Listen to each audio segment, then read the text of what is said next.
د امریکا په زور واکمن شوي جنګسالاران بیا د امریکا د مرستې په تمه دي. دوستم وایي که امریکا مرسته وکړي د طالبانو ټغر ټولوم. دا چې نورې څه ویلي او طالبانو څه ځواب ورکړی، جزئیات هم دلته وګورئ او چینل سبسکرایب کړئ.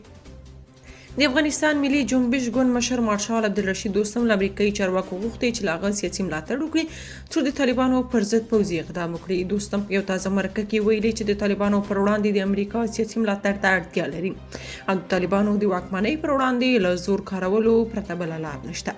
هغه ادعا وکړه که زه د امریکا ملاتړ ترلاسه کړم او طالبانو ته درس ورنکړم زه به دوستم نه یم. نوموړي له رولینګ سټون امریکایي مجلې سره په مرکه کې ادعا کړې چې د امریکایي ټانکونو او توپونو ته اړتیا نه لري او دغه هیواد په سیاسي ملاتړ له طالبانو سره جګړه کولی شي.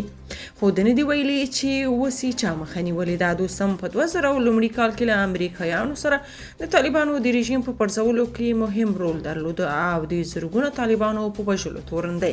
هغه د طالبانو له بیا واکمنېدو مخکې هم د دوی خلاف جګړه کوله، خو د شمالي ولایتونو له سقوط سره ازبکستان ته په شا شو او ادعا یې وکړه چې پرځېدلي جمهوري نظام طالبانو سره د ده او سیاسي ملګرو د وژلو او ورسپارلو معامله کړې وه.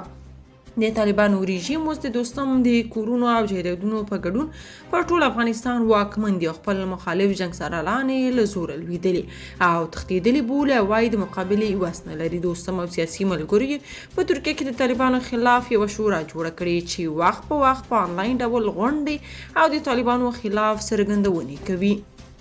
که تاسو په دې اړه څه نظر لرئ په کومنټ کې شریک او چینل سبسکرایب کړئ.